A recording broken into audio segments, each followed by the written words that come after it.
दोस्तों, ओला का नाम आप सबने सुना होगा। ओला पहले कैब चलती थी, लेकिन कैब का धंधा सही नहीं चला, तो ओला के मालिक भाविश अग्रवाल ने धंधे को चेंज कर दिया और वो आ गए इलेक्ट्रिकल व्हीकल्स में। और ओला नाम से उन्होंने एक इलेक्ट्रिकल स्कूटर निकाली। आए दिन उनके स्कूटर में इतनी प्रॉब्लम्स आती थी कि उसका सवाल ही मत पूछो आप। लेकिन कंपनी का अपने कस्टमर्स के प्रति क्या रिएक्शन रहता था, कैसे वो उनकी समस्याओं को सॉल्व करते थे, इसकी कहानी सोशल मीडिया पर फैली हुई है। 3-3, 4-4 महीने तक लोगों की कंप्लेंट सॉल्व नहीं होती थी और आए दिन नई समस्या उत्पन्न होती रहती थी। अभी आज सुबह कुणाल कामरा, जो कि एक कॉमेडियन है, उन्होंने ओला की इसी तरीके की प्रॉब्लम को सोशल मीडिया पे उठाया।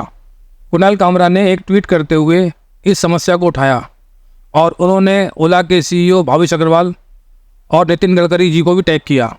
कुणाल कामरा के इस ट्वीट के जवाब में ओला के सीईओ भाविश अग्रवाल ने कुणाल कामरा का मजाक उड़ाते हुए उनको पेड ट्वीट वाला करार कर दिया। उन्होंने ऐसा बताया कि आप पैसा लेकर के इस तरीके के पेड ट्वीट कर रहे हो। बजाय अपनी कस्टमर की प्रॉब्लम को समझने के उन्होंने कुणाल कामरा पर ही मोर्चा खोल दिया।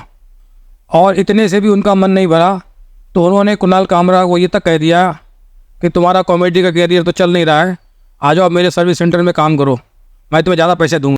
बहुत बड़े जाने माने ऑटोमोबाइल जर्नलिस्ट, जिन्हें पूरे जर्नलिस्ट का पितामह माना जाता है, जब उन्होंने ट्वीट किया कि आपकी गाड़ी तो स्टार्ट ही नहीं हुई, आप बेशर्माई से मतलब कहने लगे नहीं आपको तरीका नहीं आता है गाड़ी चलाने का। यार बताओ, जिसको ऑटो एक्सपर्ट को ऑटो गाड़ी चलानी नहीं आती। बहुत हाँ, वो ऑटो एक्सपर्ट्स में भी हम एक्सपर्ट्स भी उनको अपना गुरु मानते हैं। अब आप समझो, इतनी बड़ी हस्ती कि हम एक्सपर्ट जिन्हें अपना गुरु मानते हैं, गुरु की तरह रिस्पेक्ट देते हैं, आप उनके ट्वीट को इस बेहूदगी तरीके से मतलब रिजेक्ट करो और उनको बुरा भला बोलो और फिर उसके बाद कहो कि ठीक है हम गाड़ी उठवा लेते हैं आपके यहाँ से, आप डिजर्व नहीं करते हो हमारी गाड़ी चलाना। मतलब ऐसे गंदे ट्वीट करना जो मतलब बहुत गलत तरीका है। दोस्तों, ओला के सीईओ भाविश अग्रवाल के बारे में तरह तरह की बातें चलती हैं कि वो बहुत एरोगेंस हैं, वो अपने आप को इंडिया का एलोन मस्क समझते हैं, उनमें बिल गेट्स वाले एटीट्यूड हैं, इस तरह की बहुत सारी बातें चलती हैं। लेकिन भाविश अग्रवाल के आज इस तरीके की ट्विटर वार ने ये बता दिया कि वो कितने एरोगेंट हैं। उनको कस्टमर की समस्या से कोई लेना देना नहीं है।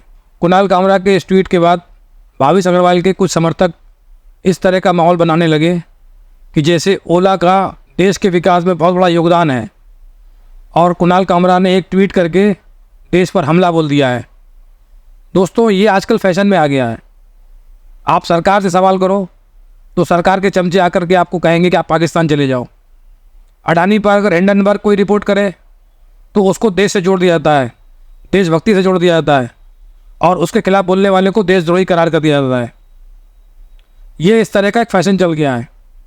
देश का नाम लेकर के आपकी असल समस्याओं को दबा दिया जाए ताकि अगर आप कुछ बोलो तो और आप पर लोग प्रहार करना चालू कर दें कि आप देश के खिलाफ बोल रहे हैं। कि जो भी टू व्हीलर खरीदता है इलेक्ट्रिक, वो इस उम्मीद से खरीदता है कि वह रोज इतने पैसे बचाएगा कि उसके घर में दाल रोटी अच्छे से कमा के पहुंचेगी। और वही उसी व्यक्ति की कमाई जब 6-6 महीने 4-4 महीने सर्विस सेंटर में धूल खाए और वो किराए का पैसा स्कूटर व्हीकल लेकर या किराए के गाड़ियों से वो सफर करके अपना पैसा और एक्स्ट्रा खर्च करे, तो तकलीफ तो होगी उसको। और जब तकलीफ होगी तो मुंह से आवाज निकलेगी, और जब आवाज निकलेगी तो आप उस आवाज को इस ढंग से दबाएंगे कि तुम देशद्रोही हो, तुम झूठ बोल रहे हो, तुम्हें कॉम्पिटिटर ने खरीद लिया है, तुम उसके हाथों बिक गए हो। ये उनका रूटीन है। लेकिन क्या ओला के स्कूटर में जो खराबी आई है उसको सॉल्व करना ओला की जिम्मेदारी नहीं है?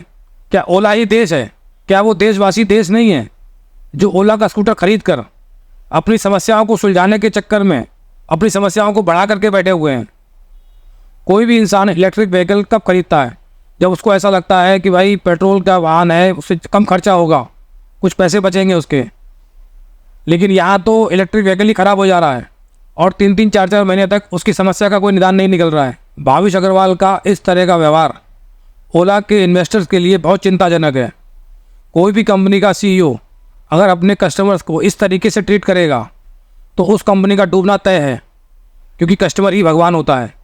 कस्टमर ही होता है जो आपको किसी लेवल पे पहुंचाता है। और कस्टमर अगर अपनी समस्या बताए तो आप उसको इस तरीके से देशद्रोही बता दो या इस तरीके के नैरेटिव सेट करो कि वो अपनी कंप्लेंट बता रहा है तो वो देश के खिलाफ कुछ कर रहा है। दोस्तों, ओला के सीईओ भाविश अग्रवाल और ओला की इलेक्ट्रिकल व्हीकल्स के बारे में आपका क्या सोचना है? अपनी राय कमेंट में ज़रूर दें।